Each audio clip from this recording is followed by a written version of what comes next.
आज माननीय supreme court में मेरी उस पीआईएल पे सुनवाई हुई है जिसमें मैंने मांग किया था कि भारत में रहने वाले सभी पाकिस्तानी, अफगानिस्तानी, रोहिंग्या, बांग्लादेशियों को निकाला जाए। 2017 में ये मैंने पीआईएल फाइल किया था और मेरा मानना है कि इस समय भारत में लगभग 6 करोड़ घुसपैठिए रह रहे हैं। इसमें पाकिस्तानी भी हैं, अफगानिस्तानी भी हैं, रोहिंग्या भी हैं और सबसे ज़्यादा बांग्लादेशी हैं। ये यहाँ इनका कागज़ भी जो कुछ बनवाए थे वो कागज़ ख़त्म हो चुका है। इन घुसपैठियों ने फर्जी आधार बनवा लिया है, फर्जी एज सर्टिफिकेट बनवा लिया है। बहुत सारे पाकिस्तानी, अफगानिस्तानी, बांग्लादेशी, रोहिंग्या घुसपैठियों ने फर्जी ड्राइविंग लाइसेंस बनवा लिया है, फर्जी राशन कार्ड बनवा लिया है। बहुत सारे पाकिस्तानी, अफगानिस्तानी, रोहिंग्या, बांग्लादेशी घुसपैठियों ने फर्जी बर्थ सर्टिफिकेट बनवा लिया है। कुछ ने तो वोटर आईडी में नाम भी जुड़वा लिया है और ये सारा खेल चल रहा है 2-2, 3-3 हज़ार रुपए में। ये घुसपैठिए 10 से 15 हज़ार रुपए खर्च करते हैं और इनका 4 से 5 कागज बन जाता है। वोटर आईडी में नाम जुड़वा लेते हैं। फिर बहुत सारे ऐसे भी हैं जिन्होंने जनधन खाता खोल लिया है। केंद्र सरकार की सभी योजनाओं का फायदा ये घुसपैठिए उठा रहे, राज्य सरकार की योजनाओं का फायदा ये घुसपैठिए उठा रहे, माइनॉरिटी अफेयर मिनिस्ट्री का फायदा भी ये घुसपैठिए उठा रहे। तो भारत के लोगों के हिस्से का रोटी, कपड़ा और मकान ये घुसपैठिए ले जा रहे हैं, इसलिए इनको निकालना ज़रूरी है। और मेरा ये व्यक्तिगत रूप से मानना है कि जिस दिन हम भारत में घुसपैठियों और उनके मददगारों के खिलाफ ये 5 धारा लगा देंगे, एनएसए, यूएपीए, वेजिंग वॉर, देशद्रोह, गैंगस्टर एक्ट, भारत में सारे घुसपैठिए, लगभग 90% घुसपैठिए अपने आप भाग जाएंगे। अभी घुसपैठिए इसलिए नहीं भाग रहे क्योंकि घुसपैठियों के मददगारों के मन में कोई कानून का खौफ नहीं है। जिस दिन जो घुसपैठियों की मदद किए, जब उनको लगेगा कि अब वो जेल जाने वाले हैं, वो घुसपैठियों को ढूंढ के यहाँ भारत से भगाएंगे। एनआरसी की जरूरत ही नहीं पड़ेगी। बिना एनआरसी किए 90% घुसपैठिए भारत छोड़ के भाग जाएंगे। और अगर हम बिना ये कानून में बदलाव किए, बिना घुसपैठियों के मददगारों के खिलाफ एनएसए, यूएपीए, वेजिंग वॉर, देशद्रोह, गैंगस्टर एक्ट लगा के अगर हम सोचते हैं केवल एनआरसी करके हम घुसपैठियों को छांट लेंगे, तो घुसपैठिए छांटना बहुत मुश्किल है। फिर उनको पकड़ के उनको डिटेंशन सेंटर में डालना बहुत मुश्किल है। कितना हम डिटेंशन सेंटर बनाएंगे, क्योंकि 2-4 तो है नहीं, 6 करोड़ है, ऑस्ट्रेलिया की 3 गुना है। ऑस्ट्रेलिया की जनसंख्या 2 करोड़ है और भारत में 6 करोड़ घुसपैठिए रह रहे हैं। ऐसा कोई जिला नहीं है जहां घुसपैठियों ने अपना झुग्गियां नहीं बना लिया है। नदियों के किनारे घुसपैठियों ने झुग्गी बना लिया है, जंगलों में झुग्गी बना लिया है, एयरपोर्ट के किनारे घुसपैठियों की झुग्गी बन गई है, बंदरगाहों के किनारे घुसपैठियों की झुग्गी बन गई है। जितने हमारे हाईवे हैं, एक्सप्रेसवे हैं और रेलवे के हमारे जो मेन लाइनें हैं, जो मेन ट्रैक हैं, वहाँ इन्होंने झुग्गी बना लिया है। उत्तराखंड देख लीजिए आप, हिमाचल देख लीजिए, जितने बॉर्डर के स्टेट हैं वहाँ इन्होंने अपने पूरी झुग्गियाँ बना लिया है। बस स्टैंड हो या रेलवे स्टेशन, वहाँ झुग्गी बना लिया है। तो इनको ढूंढने पे ढूंढ के एनआरसी करना बहुत मुश्किल है। तरीका यही है कि घुसपैठियों को पकड़ा जाए, उनका narco polygraph brain mapping test किया जाए, उनसे पूछा जाए कि उनको किसने किसने मदद किया, और उनके मददगारों के ऊपर, जो घुसपैठियों के मददगार हैं, चाहे वो लेखपाल है, चाहे पटवारी है, चाहे कोई सिपाही है, चाहे कोई दरोगा है, चाहे कोई पार्षद है, चाहे कोई प्रधान है, चाहे कोई नेता है या कोई दलाल है, चाहे वो तहसील का दलाल है, चाहे थाने का दलाल है या नगर निगम का दलाल है, कोई भी दलाल है, जिन्होंने घुसपैठियों की मदद किया है, बस उनके खिलाफ कार्रवाई शुरू कर देंगे। घुसपैठियों में भगदड़ मच जाएगी। पाकिस्तान के रहने वाले पाकिस्तान भाग जाएंगे, अफगानिस्तान वाले अफगानिस्तान भाग जाएंगे, रोहिंग्या जो है ये म्यांमार भाग जाएंगे और बांग्लादेशी बांग्लादेश भाग जाएंगे। यही तरीका है देश को सुरक्षित करने का। हमने अपनी याचिका में ये भी कहा है, ये घुसपैठियों की मदद करना सबसे बड़ा देशद्रोह है। और फिर भी यहाँ पे 2-2, 3-3 हज़ार रुपए में घुसपैठियों की मदद की जा रही है। जो घुसपैठियों के मददगार हैं उनके ऊपर कोई भी राज्य सरकार देशद्रोह की धारा नहीं लगा रही। कुछ लोग 2-2 हज़ार रुपए में घुसपैठियों का आधार बना रहे हैं।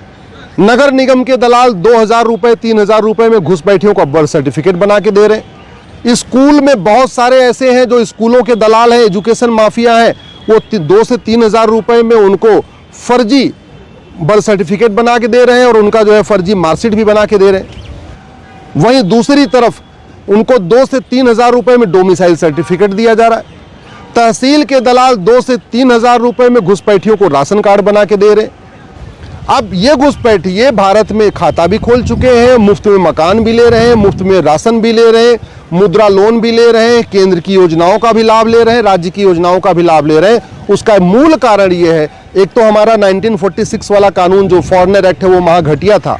हालांकि कानून अभी बदला है, लेकिन जो नया बना है वो भी कोई बहुत अच्छा कानून नहीं बना है। दुनिया के कई देशों में अवैध घुसपैठ करने पे 10 से 20 साल की सजा का प्रावधान है। हमारा पुराना वाला 1946 वाला कानून तो वैसे ही महा घटिया था। जो नया बना है, इमिग्रेशन एक्ट आया, उसमें भी इसको जघन्य अपराध घोषित नहीं किया गया है। इसलिए मैंने कोर्ट से मांग किया है कि जो लोग घुसपैठ कर रहे हैं भारत में और जो घुसपैठियों की मदद कर रहे हैं, इनके खिलाफ 5 धारा लगाने के लिए सभी राज्य सरकारों को कहा जाए। सबसे पहले पूरे देश के सभी जिला के कप्तान, सभी डीजीपी ये सुनिश्चित करें कि घुसपैठियों और उनके मददगारों पे एनएसए लगेगा। दूसरी हमारी मांग है कि जो लोग घुसपैठ कर रहे हैं और जो घुसपैठियों की मदद कर रहे हैं, उनके खिलाफ यूएपीए की धारा लगाई जाए। तीसरी हमारी मांग है कि जो घुसपैठ कर रहे हैं और जो घुसपैठियों की मदद कर रहे हैं, उनके खिलाफ वेजिंग वॉर की धारा लगाई जाए। चौथी हमारी मांग है कि घुसपैठियों की मदद करना, इसको देशद्रोह घोषित किया जाए और घुसपैठियों के मददगारों पर देशद्रोह की धारा लगाई जाए। और पांचवी हमारी मांग है कि घुसपैठियों और उनके मददगारों के खिलाफ गैंगस्टर एक्ट लगा के, मकोका लगा के, घुसकोका लगा के इनकी प्रॉपर्टी जब्त किया जाए, इनकी नागरिकता खत्म किया जाए और इनको सुनिश्चित किया जाए कि 1 साल के अंदर आजीवन कारावास मिले। मैंने अपनी याचिका में यह भी कहा है, घुसपैठ राष्ट्र की सुरक्षा के लिए बहुत बड़ा खतरा है और जो राष्ट्र की सुरक्षा के लिए खतरा होता है उससे निपटने के लिए हमारे पास एक कानून है, एनएसए, नेशनल सिक्योरिटी एक्ट। लेकिन भारत में कोई भी राज्य सरकार घुसपैठियों और उनके मददगारों पे एनएसए नहीं लगा रही है, नेशनल सिक्योरिटी एक्ट नहीं लगा रही है। मैंने दूसरी बात ये कही है कि ये जो 6 करोड़ घुसपैठिए यहाँ पर भारत में रह रहे हैं, ये पाकिस्तानी, अफगानिस्तानी, बांग्लादेशी, रोहिंग्या, ये हमारी देश की एकता अखंडता के लिए खतरा है।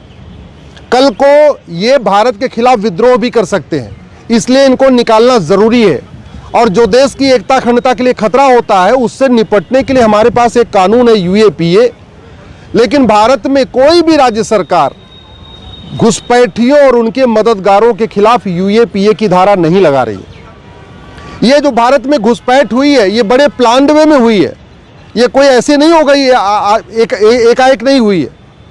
ये बाकायदा अपने आप में भारत की डेमोग्राफी बदलने के लिए घुसपैठ हुई है और ये एक तरीके से इनडायरेक्ट वॉर है। और इनडायरेक्ट वॉर से निपटने के लिए जो नई भारतीय न्याय संहिता है, इसमें भी वेजिंग वॉर की धारा है। जो पुराना वाला इंडियन पिनल कोड था, उसमें भी वेजिंग वॉर की धारा थी। लेकिन आज तक किसी भी राज्य सरकार ने, किसी भी जिले की पुलिस ने घुसपैठियों और उनके मददगारों के खिलाफ वेजिंग वॉर की धारा नहीं लगाई है। जो नई वाली भारतीय न्याय संहिता बनी है, इसमें एक ऑर्गेनाइज क्राइम के लिए प्रोविजन है और ऑर्गेनाइज क्राइम से निपटने के लिए बाकी सभी राज्यों के पास भी अपना अपना कानून है। गुजरात के पास घुसकोका है, महाराष्ट्र के पास मकोका है, यूपी के पास गैंगस्टर एक्ट है। ऐसे सभी राज्यों के पास अपना अपना कानून है। लेकिन भारत में कोई भी राज्य सरकार घुसपैठियों और उनके मददगारों के खिलाफ ऑर्गेनाइज क्राइम की धारा नहीं लगा रही है। न महाराष्ट्र में मकोका लग रहा है, न गुजरात में घुसकोका लग रहा है, न गैंगस्टर एक्ट लग रहा है, न गुंडा एक्ट लग रहा है। क्योंकि भारत की डेमोग्राफी पहले ही बदल चुकी है। 800 जिलों में से 200 जिलों की डेमोग्राफी बदल चुकी है। इसका सबसे बड़ा कारण है घुसपैठ। 6000 तहसीलों में से 1500 तहसीलों की डेमोग्राफी बदल गई है, उसका सबसे बड़ा कारण है घुसपैठ। 9 राज्यों में ऑलरेडी डेमोग्राफी पूरी बदल चुकी है। पूरे बॉर्डर पे जो 300 तहसीलें हैं, वो सभी 300 तहसीलों की डेमोग्राफी बदल चुकी है। इसलिए मैंने माननीय सुप्रीम कोर्ट से मांग किया है कि सभी राज्य सरकारों को और केंद्र सरकार को निर्देश दे कि घुसपैठियों को पकड़े, उनका narco polygraph brain mapping test करें और जो घुसपैठियों के मददगार हैं भारत में, उनके खिलाफ एनएसए लगाएं, यूएपीए लगाएं, वेजिंग वॉर लगाएं, देशद्रोह लगाएं, गैंगस्टर एक्ट लगाएं और लगा के ये सुनिश्चित करें कि कोर्ट के अंदर इनको साल भर के अंदर सजा मिले। घुसपैठियों के मददगारों को सजा मिलना शुरू हो जाएगी, घुसपैठी अपने आप भाग जाएंगे। नहीं तो केवल हम एनआरसी के भरोसे बैठे रहेंगे, एनआरसी कभी सफल नहीं हो पाएगी।